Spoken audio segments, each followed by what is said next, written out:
देखो, प्रतिदिन मैं शाम में जाती हूँ, पार्क में बैठती हूँ, करीब-करीब 1 घंटे, डेढ़ घंटे मैं पार्क में बैठती हूँ और खुले आकाश में बैठ के बड़ा ही मुझे आनंद आता है। मैं ऊपर की तरफ देखते रहती हूँ। उस पार्क में बहुत सी लेडीज़ का ग्रुप होता है, कुछ लेडी घूमती हैं, गप-सप करती हैं, बातें करती हैं, योगा करती हैं, कुछ बॉल से खेलती हैं। एक दिन एक लेडी मेरे पास आई है, बहुत ही प्यार से मुझसे बात करने लगी और उन्होंने मुझे जानना चाहा कि क्यों मैं चुपचाप अकेले बैठी रहती हूँ, मैं ऊपर की तरफ क्या देखते रहती हूँ। उन्हें शायद ये जानना चाह रही थी कि मेरे जीवन में कोई दुःख, दर्द, कष्ट, क्लेश, परेशानी से मैं गुज़र रही हूँ, इसलिए मैं चुपचाप बैठी रहती हूँ और ऊपर की तरफ देखते रहती हूँ। देखो, मैंने उनको बहुत अच्छा से एक्सप्लेन किया कि मेरे जीवन में कोई दुःख, दर्द, क्लेश कुछ भी नहीं है। मैं चुपचाप इसलिए बैठना पसंद करती हूँ अकेले कि ये मेरी हॉबी भी है, मुझे अच्छा भी लगता है, ये मेरे सोर्स ऑफ एंटरटेनमेंट का भी साधन है। सबसे इम्पॉर्टेंट, जब आप अपने आप के साथ अकेले बैठते हो तो आप अपने मन की बातें सुनते हो।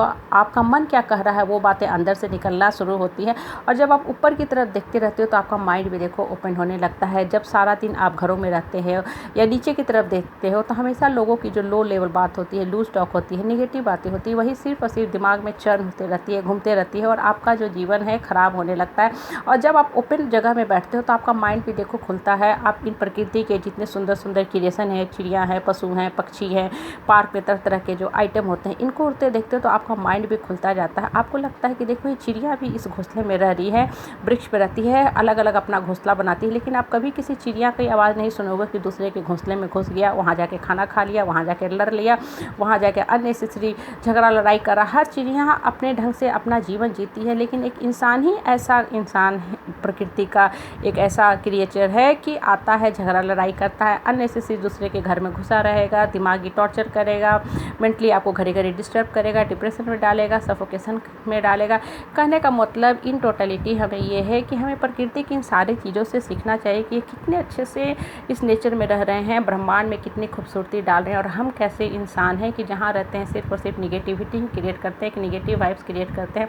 देखो, जब आप पहाड़ों पे जाते हो तो जैसे जैसे आप ऊपर की तरफ जाते हो आपको बहुत ही लाइट हवा मिलने लगती है। जो आप हवा लेते हो उसमें जड़ी बूटी की खुशबू का समावेश होता है, आपको बड़ा ही अच्छा लगता है। लेकिन जब वही आप नीचे आते हो, मैदानों पे आते हो, उतरने लगते हो तो आपको क्या मिलता है, वो हवा में फिर से वही पॉल्यूशन मिलने लगता है, गंदी हवा आपके बॉडी में जाने लगती है। आपका फिर से अंदर का जो परेशानी है, जो सर के दर्द है, लंग्स के प्रॉब्लम है, शुरू होने लगते हैं। कहने का तात्पर्य है कि जितना ज़्यादा आप ऊपर की उठोगे, आपका जीवन की जो दशा है, दिशा है, वो भी परिवर्तित होने लगेगी। आपको जीवन यही रहता है लेकिन आपका माइंड बदलने लगता है, तब बहुत से जीवन की जो उलझन है, जो गुत्थी है, वो सुलझने लगती हैं। आप देखो, बहुत से जीवन में हम भ्रम लेके जीते हैं, वो भ्रम भी धीरे धीरे दूर होने लगता है क्योंकि अब आपका माइंड खुलने लगा है। एक सिंपल सा एग्जाम्पल हो, हम लोग बरसों से क्या सदियों से एक ही चीज़ कहते आ रहे हैं, सूरज उगता है, सूरज डूबता है। ये कितना बड़ा भ्रम है। देखो, एक्चुअल में तो सूरज तो है, स्टेशनरी बॉडी है, पृथ्वी चक्कर लगाती है सूरज के चारों ओर। इन द मीन टाइम जब वो पृथ्वी सूरज के सामने आती है तो उस पार्ट में लाइट होता है, जो पार्ट दूर हो जाता है उस पार्ट में अंधकार हो जाता है। कहने का मतलब है कि हमारा जो जीवन है हमारे कर्म के चारों ओर घूमता रहता है, इर्द गिर्द चलता रहता है। जब हम अच्छे कर्म करने लगते हैं तो उसका हमें अच्छा फल मिलने लगता है। जब हमारे जीवन में कुछ बुरा होता है तो वो कहीं न कहीं हमारे बुरे कर्मों का ही फल मिलता है, जिसके लिए हम कह देते हैं कि भाई भगवान दोषी है। भगवान का तो कोई दोष है ही नहीं। भगवान तो बेचारा एक स्टेशनरी बॉडी है, सूरज की तरह सिर्फ और सिर्फ ज्ञान देता है, विज़डम देता है, जैसे सूरज देता है। कहने का मतलब है कि जब आप अकेले बैठते हो, ऊपर वाला से बैठ के बातें करते हो, अपने अंदर की दबी हुई आवाज़ को बाहर निकालने की कोशिश करते हो, तो आप खुद पे खुद इतने स्ट्रांग होने लगते हो कि ये जो लोगों की जो लूज़ टॉक है ये आपको परेशान नहीं करती हैं। और मोस्ट इम्पॉर्टेंट, ये छोटे लोगों की जो छोटी छोटी बातें हैं इनसे भी आप निकलने लगते हैं, क्योंकि ये इन लोगों का काम ही यही है। ये आखिर करेंगे क्या, इनके पास कोई सोर्स ऑफ एंटरटेनमेंट तो है नहीं, तो ये दूसरे के ऊपर एलिगेशन करते हैं, फॉल्स टॉक करते हैं, क्रॉस कम्युनिकेशन करेंगे, इधर की बातें उधर फैलाएंगे। तो जब आपका अंतर्मन स्ट्रांग होता जाएगा तो आप इन निगेटिव प्रवृत्ति के लोगों को टैकल करना सीख जाओगे और घड़ी घड़ी इनसे उलझ के अपने जीवन का जो प्रीशियस टाइम है उसको भी ख़राब नहीं करोगे। लोगों की जो निगेटिव बातें हैं, कमेंट्स हैं, वो आपको कभी भी परेशान नहीं करेंगी। लोगों के पास जाके घड़ी घड़ी आप माफ़ी भी नहीं मांगोगे, पेंडुलम की तरह घूमना भी बंद कर दोगे। लोगों के आगे पीछे पेंडुलम क्या करता है, आगे पीछे घूमता रहता है।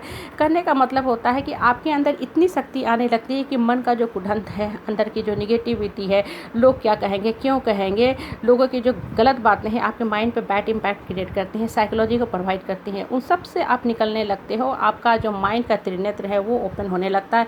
ये जो समाज के, परिवार के जो धर्म गुरु बने हुए झूठे लोग हैं, इनसे भी आप निकलना सीख जाते हो। और जैसे जैसे इन बेकार प्रवृत्ति के लोगों को से आप अलग होने लगते हो, आप देखोगे आप खुद में बहुत हल्का लाइट फील करोगे, आप ऊपर की तरफ जाने लगोगे, आपके जीवन की दिशा भी सुधरने लगती है।